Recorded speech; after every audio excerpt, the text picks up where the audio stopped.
Get ready for the dictation. Start. It is a matter of pride to me to stand amid all of you to present President's color to Indian Naval Aviation today. It is indeed a momentous event in the history of naval aviation as it completes 68 glorious years in the service of the nation. I would like to congratulate all officers and sailors, past and present, for achieving this feat. The President's color presented today is the recognition of exceptional service rendered to the nation in peace and war. Naval aviation has an exceptional record of professional excellence and has discharged its responsibilities with honor and distinction. My best wishes to each and every member of the Naval Aviation Fraternity. Indian naval aviation has undertaken a steady journey over the past few decades. It began with the commissioning of the first Indian Naval Air Station, INS Garuda, on May 11, 1953. Since then, the aviation arm of the Navy has come a long way. Aircraft carrier INS Vikrant, commissioned in 1961, gave power and pride to Indian Navy and played a crucial role during the liberation of Goa. We celebrated Goa at 60 last year. Naval aviation had taken part in the wars of 1962 and 1965. INS Vikrant, with its integral aircraft, played a crucial role in the 1971 war, which will always remain etched in our memory. I am told that naval aviation played its role in the context of the 1999 Kargil conflict also. It has also maintained a vigilant watch in the Indian Ocean region. INS Vikrant, which was inducted in 1980s, and the INS Vikramaditya, commissioned in 2013, have added more power to our fleets on the seas. It is a matter of great pride for Indian Navy that the indigenously built aircraft carrier, the new Vikrant, has started sea trials. It distinguishes the Indian Navy as being the only navy in the region and one of the three navies of the world for maintaining continuous carrier operations for nearly 7 decades. It is an outstanding operational record.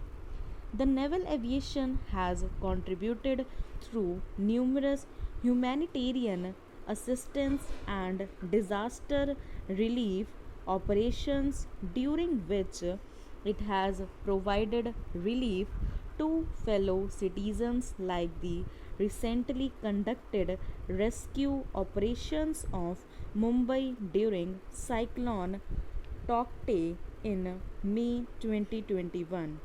It has also provided crucial assistance to several neighboring countries and nations in the Indian Ocean region.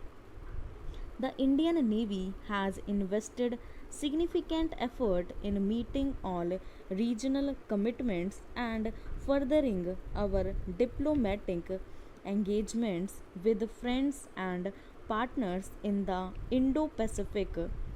With missions like Operation Samudra Setu and Mission Sagar, the Navy was a key instrument of India's COVID outreach, delivering assistance and support to our maritime neighbors and partners in the Indian Ocean region.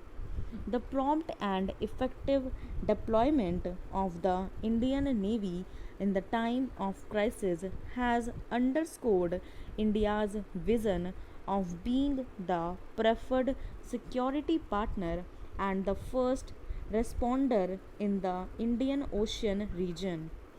Besides securing our maritime boundaries, there is a special achievement of the Indian Navy which I would like to highlight. I am told that the Indian Navy has actively taken up indigenization. This is well reflected in the Navy's current and future acquisition plans, which are powered by indigenization. In pursuance of the Government of India's vision of Atmanirbhar Bharat, Indian naval aviation has also made steady progress in consonance with the Make in India drive. With resounding progress in aviation technology, naval aircraft today are being installed with modern state of the art indigenous weapons, sensors, and data link suites. The recent inductions of advanced light helicopters as well as Dornier and Chetak aircrafts manufactured indigenously by Hindustan Aeronautics Limited highlight our march towards Atmanirbharta in defense sector. Naval aviation's impressive flying statistics since its inception are truly reflective of the untiring efforts of a highly motivated team. Naval aviation has been at the forefront of inducting women.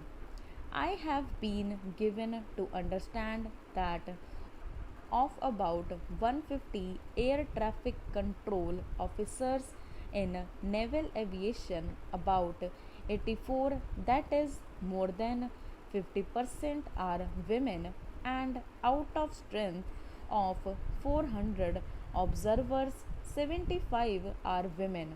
I am also told that women pilots have also been inducted in the naval aviation. This is a healthy trend and must be encouraged. On this special occasion, I pay homage to all those from the naval aviation who have laid down their lives in the service of the nation. We will always remain indebted to them and their families. I once again congratulate all veterans and serving naval aviators for their untiring service to the nation. I urge all the men and women to continue their selfless and dedicated service. My best wishes to